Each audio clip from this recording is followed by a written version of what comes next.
the dock here at they put in to Beaver Lake, from the north end of Beaver Lake, and short little paddle across the lake, and then one final portage to camp on Little Horseshoe Lake. We're gonna try fishing in this lake. These next two lakes are supposed to be pretty good for fishing.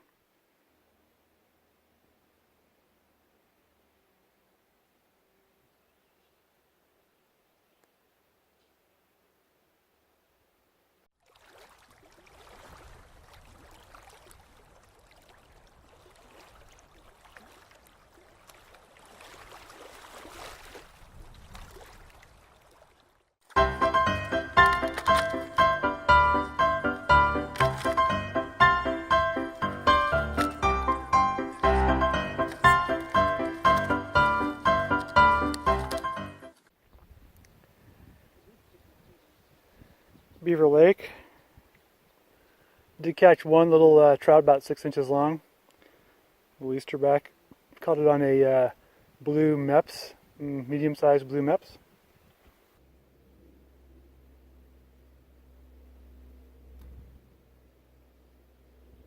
Just finished our 700-meter portage from Beaver Lake. This is Little Horseshoe Lake here. We're going to spend the night here, do some fishing.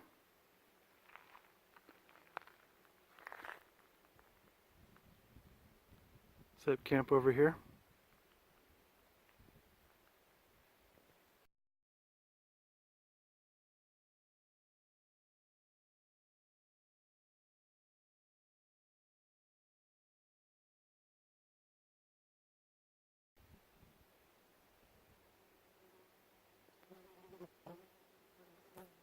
At night the bullfrogs did croak. We continuously awoke. All through the night we lay there in spite, and many a bad words were spoke.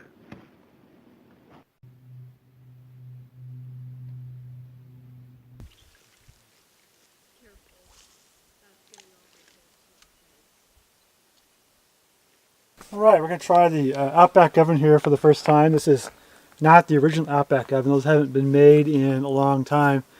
But I was able to find a few of the components. I got the little Outback Oven thermometer. It has warm up, bake, burn. Obviously you want to keep the little red dial and bake. And I got the cozy. That's going to go on top of the pan. This is not the original Outback Oven pan, but it's similar in size to the 8 ounce. We're going to give it a shot. These are just spare parts you can still buy on the website. I think it's backcountryspantry.com or something like that. I'll double check. But oh, and then there's also the heat diffuser plate. They also have the basic plate available on their website as a spare. I put these bolts in there because it didn't come with the little spacing wire that's normally in there. So that's going to, heat diffusers are going to sit on like that, the pan like that, and so on when it comes time to bake. Today we're going to try to make peach cobbler. This is from the book called The Wilderness Chef. The author's name is, I'm not sure what the author's name is. I'll get that. But yeah, we're going to try peach cobbler. So let's see how this turns out. Should mention I'm using the MSR stove here in propane mode. Propane mode has a lot better fine-tuned control of the flame, and we're going to need to fine-tune the flame to maintain the bake zone when it comes time to bake, which is actually step 2. So step 1, we're going to prepare the peach mix. We have 4 ounces of dried peaches and 1 tablespoon of sugar in there. And we're going to add 1 cup of water.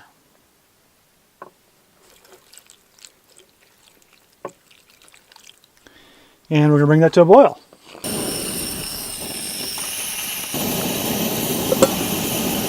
Actually, I put too much water in there. I forgot this book's dessert recipes are for 8 people, so I had to cut this recipe in half. So I only should have put half a cup of water in there, so I just poured some out. Anyway, we're going to simmer this for 5 minutes. Okay, it's been about 5 minutes. Let's have a look. Looks good. So we're going to pour in a little cornstarch. This is about half half a tablespoon of cornstarch. Okay, and set that aside.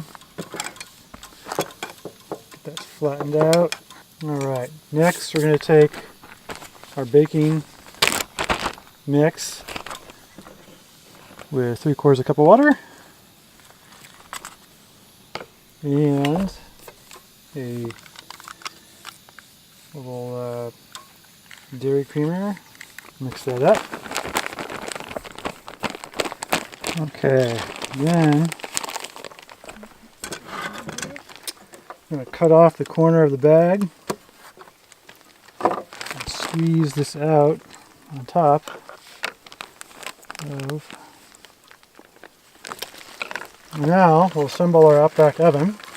Okay, the diffuser, the pan, the lid,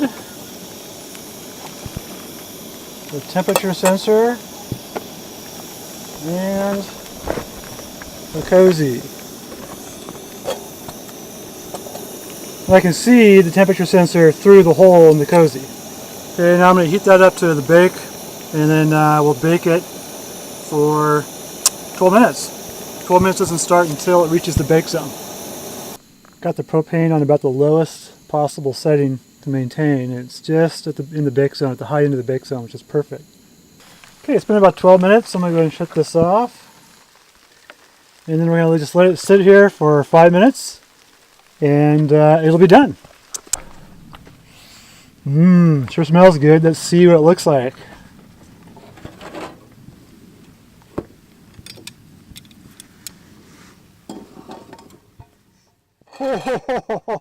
Oh, look at that. Peach cobbler.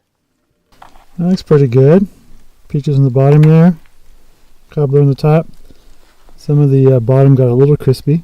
A little overcooked, but guess I'll have to fine tune it. I did probably cook maybe a minute too far. And the pan did get a little over the bake zone for probably 2 or 3 minutes, so that caused that.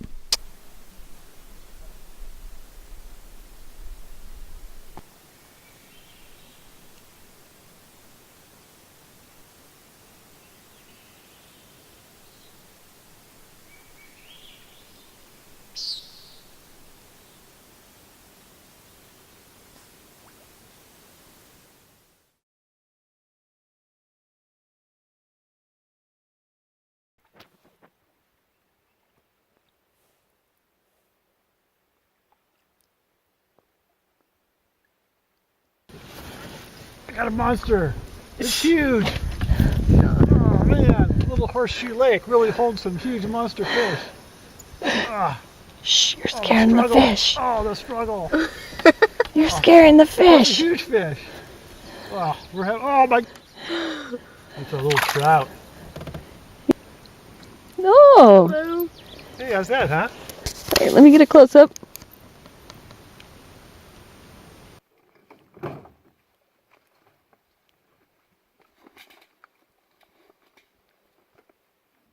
All right, we're on the portage here from Little Horseshoe Lake to Big Horseshoe Lake, or I guess it's just Horseshoe Lake. It's bigger. It's about 1,400 meters, and we're doing our first carry. Phase 1.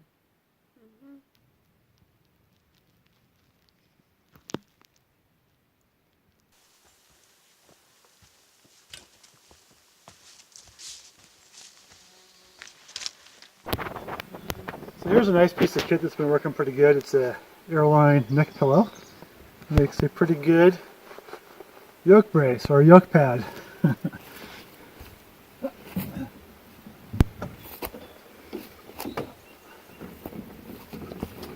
right, off we go.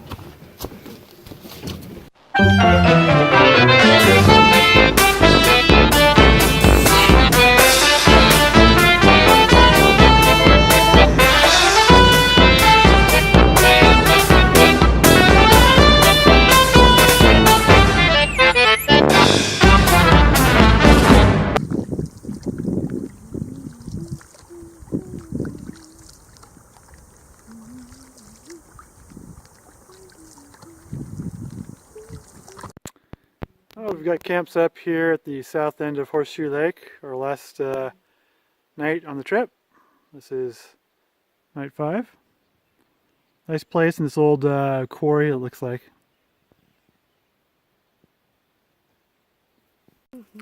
What'd you find? Fresh fruit. First fresh fruit in like 5 days. We're camping literally 5 feet from this bush. We're having huckleberries and bannock bread tonight. Bet.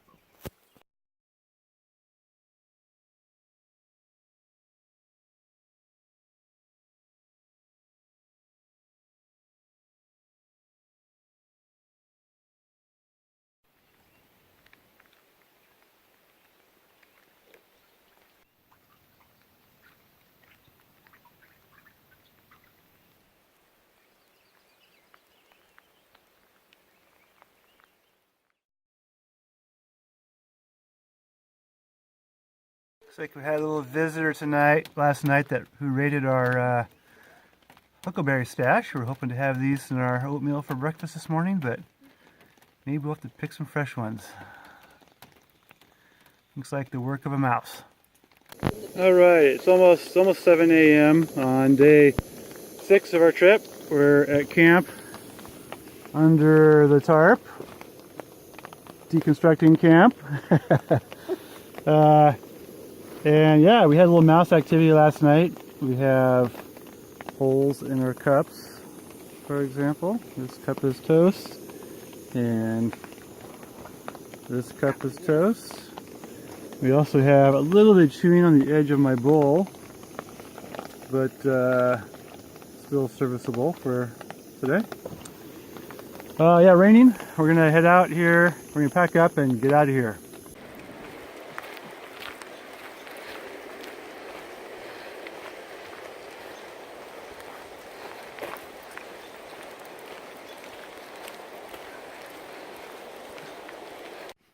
Yeah, so footwear for canoeing has always been a big question in my mind. I've been trying to find the right, there's a loon flying overhead, trying to find the right gear.